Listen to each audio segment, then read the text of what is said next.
to my Citizen channel. You're all staying safe and well, and continuing look at the history of Manchester City since 1880. Yes, in the old version, we're up to the 70s. This is the more modern version, which are being done at the same time, yes, as I go back and look at the old season. So we're up to the mid-70s in our old history, but this is a look at season 2025-26 and the first look at this season as we start in August 2025.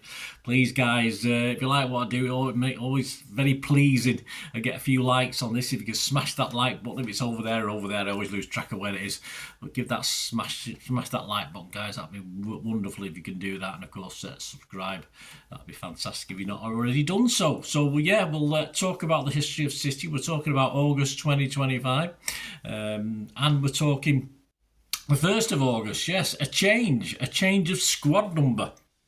As our number 75, Nico O'Reilly, has taken the number 33. Yes, so he's less than half, more than halved, hasn't he? Has he halved his worth? Probably not, hopefully. On the 5th of August, Jamie Simpson-Pusey joins Celtic on a season loan. Yes, not permanently, just on a loan. This will be the centre-back's first campaign away from City since joining us at the academy level, at under-9 level. And his season will be spent in Glasgow with the reigning Scottish Premier League champions, of course. And the 19-year-old made his senior debut for Pep's side in 2024-25, featuring as a second-half substitute in City's 2-1 Carabao Cup defeat at Tottenham. Yeah, was it that one? Not great. Simpson-Pusey went on to make a further 5 appearances for the first team, whilst also captaining our Premier League 2 squad to league phase and playoff victories. He was then named the Premier League Player of the Season after a starring role in City's 9 clean sheets en route to 2 trophy lifts that made him the first defender to actually receive this award. Simpson-Pusey also led City's under-18s out at the Etihad Stadium when we beat Leeds 4-0 in our FA Youth Cup final triumph in 2023-24. Good luck up there, Jamal, and you might be back one day. Who knows? 7th of August, you might know, depending when you're watching it. 7th of August, Haaland, yes, has been nominated for the 2024-25 Ballon d'Or. He is amongst 30 names, of which he is the only City one. I remember we used to have about 5 or 6 players in it, but how times have changed. 8th of August, Victor Reis has joined Girona on a season-long loan, subject to international clearance, which I think has now passed. He will now link up with our CFG sister club for the 2025-26 season, with their La Liga campaign set to begin at home against Rayo Vallecano on Friday the 15th of August, or a couple of days ago as I'm recording this. The 19-year-old Brazilian youth international joined City from Palmeiras in January 2025, arriving in Manchester widely considered to be one of the best young defenders in South America. He's committed to a 4.5-year deal with City until the summer of 2029. But the next stage of his development will see him become part of Michel's squad for the duration of the new campaign. The centre-back has played 4 times for City, starting FA Cup wins over Leyton Orient and Plymouth Argyle, before coming on as a late substitute for Josko Gvardiol in the 2-0 Premier League triumph over Leicester City. Also, Max Elaine, yes, slightly lesser known, has joined Championship side Watford on a season-long loan deal. Interesting squad flew out to Italy for this Palermo game that we're going to play. This was the squad that flew out: Edison and Trafford, Lewis, Kusanov, Nunes, Diaz, Akanji, Stones, Aki, Atnori, O'Reilly, Gonzalez, Gundo, Bernardo, Reinders, Mukasa, Cherky, Bob, Savi, Marmouche, Haaland and Doku, but not injured, but not on the plane. McAtee, Grealish and Ortega. News on a couple of those will be upcoming very soon. And left at home injured, not fully fit: Foden, Gvardiol, Echeverry, Rodri, Kovacic, and of course that guy who's still with us, Phillips. On the 9th of August in Sicily, it ended Palermo 0, Manchester City 3 on the 8 p.m. kickoff for the Palamitten Trophy, which we obviously took home. It was a nice, it was a little silver dish, basically, from Renzo Barbara Stadium, Sicily. That's where the game took place. A good crowd, very animated crowd. They're celebrating 125 years, of course, Palermo. And the headline of this one I made up for this one: A Tale of Two Cities. or City's All Blacks in the pink, although the score should have ended 7-6, shouldn't it, if you think about it? But hey, there you go. 9 changes to City's Al Hilal game a month previously. Trafford, Lewis, Kusanov, Stones, At-Nouri, Gonzalez, O'Reilly, Bob, Cherky, Marmoush and Haaland, but also a subs bench that has a starting 11 on it, so it was no surprise that they'd all swap around at half time. The subs bench was Edison, Diaz, Reinders, Aki, Doku, Gundo, Bernardo, Akanji, Savic, Nunes and Mukasa. Palermo 11 was Gomes, Argello, Gomez again with an E, Segre, Brunois, Ranuccia, Giassi, Barry, Pojampola, Diakti and Cesarone. My apologies, guys. Main game talking points. A nervy start for City's defence as Trafford may have been at least 1 or 2 down. A bit nervy at the start with better finishing from Palermo. But we gained an element of control, and on 25 minutes it's 1-0 to City.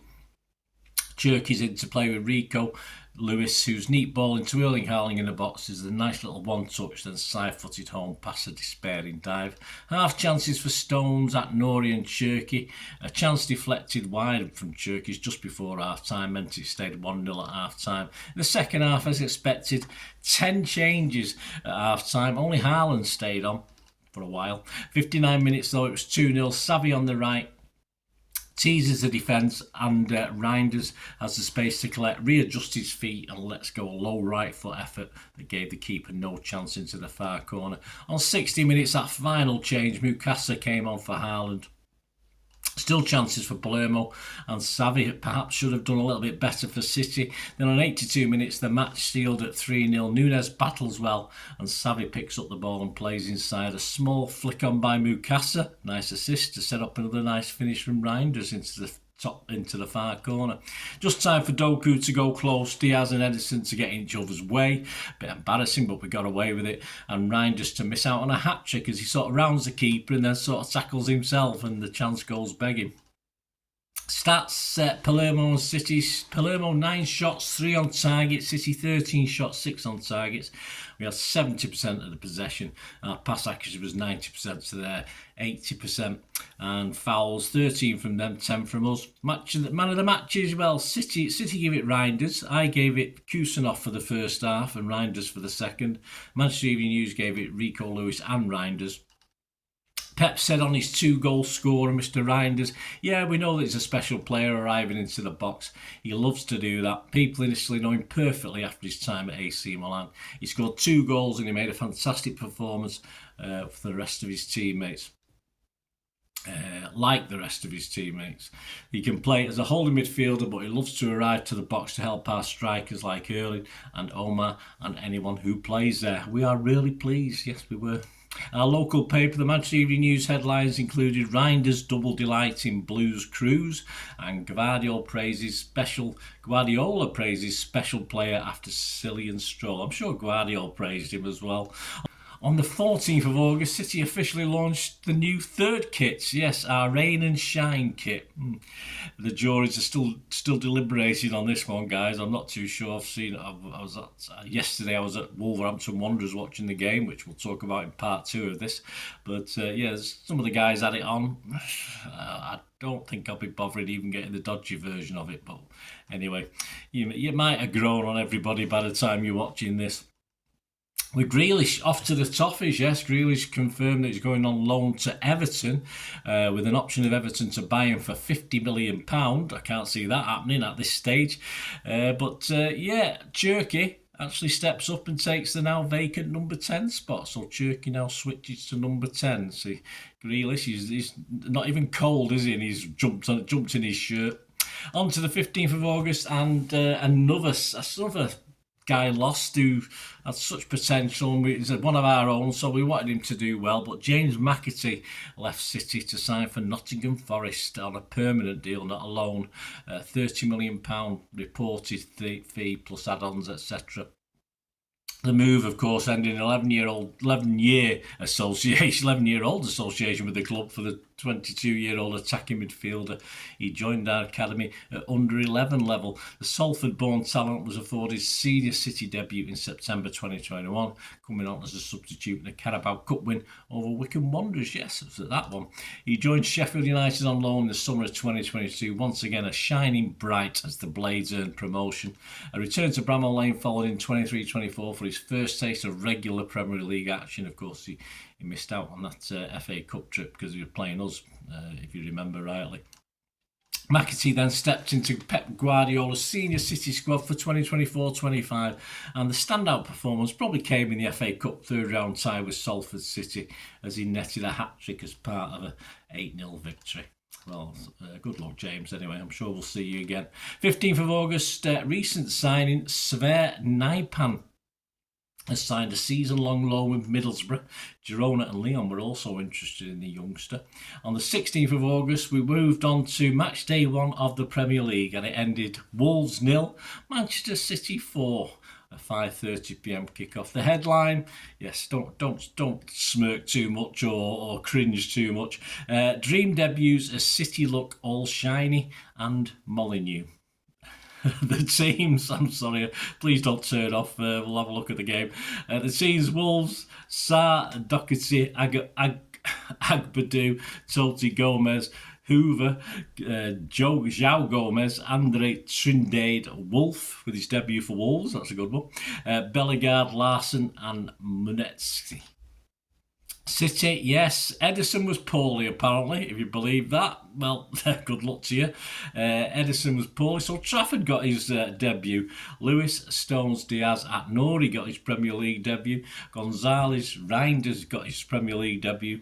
Bob Silva, Doku and Haaland. And on the bench, Ortega. Aki, it's no change for Ortega, still number 2. Aki Marmoush, Cherki, he will get his Premier League debut at some stage. Gundo, Akanji, Nunes, O'Reilly and Kusanov.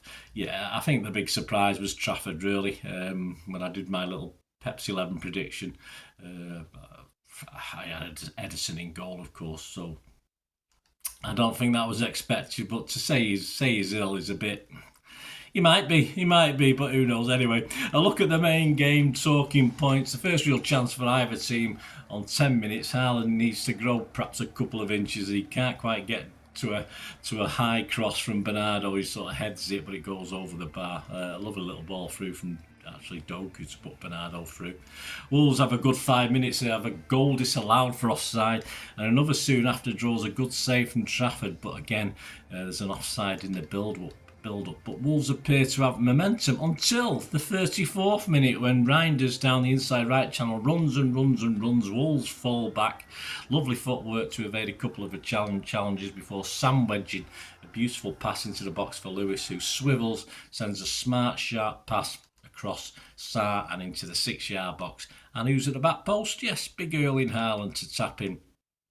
And he's obviously that made him for 4 seasons on the trot City's first goal scorer of the season, so breaking records again. Even better for us on 37 minutes is Agbadou gives Bob the ball in the centre circle with a loose pass. Bob strides down the middle and it's 3 blue on 2 goal with Haaland going right and Bob draws the man and slips Reinders in free down the... See, the Reinders, it works with the headlines in a minute, you'll understand, but Reinders free down the inside left channel. Reinders has work to do, but from the edge of the box, first time, fierce left-footed shot across and into the bottom right-hand corner. Great goal. Half time, it was 2-0 to City. We looked comfortable. We could have been... Wolves perhaps deserved at least 1 goal, but they didn't get it. And of course, they didn't achieve anything with the little bit of momentum they had partway through the half. In the second 45, again, Wolves had better chances, looked more likely early doors until eventually on 61 minutes, it's pressure off City as we go 3-0 up. Trafford goes long down the right hand side. Reinders takes it down a la Mr. Mahrez beautifully and drives forward a 1-2 down the inside right channel with Bob, and he enters the box and cuts back nicely for Haaland, who's zooming into the edge of the area, who smacks a low shot left footed across. He gets a big hand on it, but he can't keep it out as it goes into the corner of the net. 66 minutes, Lewis, Doku and Silva are all replaced by Wolves. Wolves all replaced by the Wolves pantomime villain Nunes, Marmoush and O'Reilly. 74 minutes, Haaland is off and Cherki making his Premier League debut is on. Trafford deals comfortably with another Larson half chance for Wolves before on 81 minutes Cherki. A little bit of showboating with flicks and back heels, and after another he dances his way left to right along the Wolves D after the ball fortunately falls back to him as O'Reilly can't quite reach it, but no less than he deserved for the work he did. He does a little step over before threading a shot into the bottom left-hand corner through the defender's legs. Another City new boy scores on his league debut. 82 minutes, Stones was replaced by Kusanov. 84 minutes, O'Reilly's but for a poor tackle. Yeah, a little sum up. A good win. We rode our luck a couple of times, 3 times. But all our debut boys did the business, all 4 on the day. Perhaps only Doku looked a little bit under a cloud. Wasn't quite at it. But it all looked good. Pep said, many things have been good. First half was good. You would never know we didn't play many pre-season friendlies. Second half we dropped too much, but it's the first game of the season. It is, Pep, absolutely. Reinders was happy as well. He said it's a really nice start, of course, to start with a goal and assist, especially in the Premier League. It's something you always dream about. It can get better. Of course it can. I'm always going on the pitch with a smile. I love playing football. I enjoy every minute on the pitch. This is what I want to show to the fans starting like this. Is unbelievable. The stats, yep, shots 9 for them, 3 on target, 15 for us, 4 on target. We had 59% possession. Our pass accuracy was 90% to their 82. 13 fouls from them, 7 from us. Yeah, we got 2 yellows to their 1, but that's Mr. Gillett who was the referee. That's typical of him. Everyone on social media and more or less printed media had Reinders down as City's man of the match, as did I. The media headlines, the Express back page. Pep's new boy looks born to reign over the Premier. I mean, it's Ryan really, but that's why I get. Obviously, it fits reign, doesn't it? Inside, Nick Pattison says Haaland put City back on top again, but Guardiola's men not the finished article. Simon Mullock, Reinders shows Pep he's worth the money. The Mirror star inside their paper, Nick Pattison, new Reign of Terror, or Reign of Terror, because that's what fits, but Pep's midfield maestro ready to lead fresh era of success. Optimism. The Mail inside, Jack Gorn, Reinders are City backing grew, but Wolves lacked bite. They did. Our local paper, the Manchester Evening News back page, Rain and Shine, whatever. New boy impresses as Blues start season with statement victory. Inside, Simon Bukowski, impressive Haaland shows Blues can be in with a shout. In part 2, join me guys, because Thomas Frank's boys are in town. Spurs are at the Etihad with of course they've got a 3-0 home win in their first match of the season, so they're at the Etihad, and then it's a trip to the old seaside. I'll be down there myself to watch City take on Brighton. Not always the easiest place to go, of course, and we'll find out a little bit more whether Ederson's still ill and whether Savvy is still with us. So join me in part 2 of the history of Manchester City since 1880 season 2025-26. Yes, don't get confused with 1925-1926. I've done that one. Have a check of that one. Anyway, if you enjoyed the content, guys, please, if you want to support and help the channel, I'm always appreciative, of course, of them subscriptions, those likes, everything else you can do for me. But there are different ways of supporting the channel as well. Or if you just want to get in contact with me, there's ways of doing that. All you need to do to find out is to keep watching and listening. Thanks for that, guys. Hope you enjoyed the feature anyway, and please, if you can, give us a thumbs up, give us a like, that'd be wonderful. And if you're not already a subscriber, it'd be great if you could subscribe. It's absolutely free. Also, check out all my social media links. Will be in the description and comments below if you want to follow me on TikTok, Instagram, X, Facebook. We can chat on there and do all things City, of course. Also, if you're into film and TV, don't forget a lot of this channel is film and TV stuff. I love me film and TV like I do City. So if you're into that, have a look. Or if you know somebody who might not be that bothered about the football but likes film and TV, give them a kick in my direction. I'll be very grateful. And special thanks as ever to supporters of the channel. Piat6505. They've got a little eBay shop selling film and TV memorabilia mainly, including books, magazines, posters, lots of posters, and they do have some City stuff as well that they've purloined off me over time, so there'll be a few bits and pieces, probably more going on as well. So have a look at Piat 6505 on eBay. And yes, if you do go onto eBay, and if you remember, we do have memberships, 99p a month. You get early access to all my vlogs. So as soon as I do them, you get them. Sometimes it could be months before they're published generally. So a lot of the history stuff. So you have access. The membership gives you access to that. It gives you 10% extra off at Piat 6505 if you want to buy any of that memorabilia. So that you can actually gain that from being a member and support the channel. That's a great way of supporting the channel, of course, like watching the ads on the original thing that you've seen now, my original feature. That'd be fantastic. So yeah, also before we go, podcasts. If you like your podcasts, I do a podcast with Mike Long in South Korea. It's called Bolt from the Blue, in our 8th season. Yeah, we've had some good fun on there. We're trying to have a bit of humour, generally look at City's games as and when we play them, have a look back. So please check out that. It's on Soundcloud, Spotify, all good places you get your podcasts from. There you go, guys. Thanks for watching. Hope you enjoyed everything about this feature, and you didn't mind me asking you about this at the end. And please, all I ever ask for you is to stay safe, everyone, especially you Blues.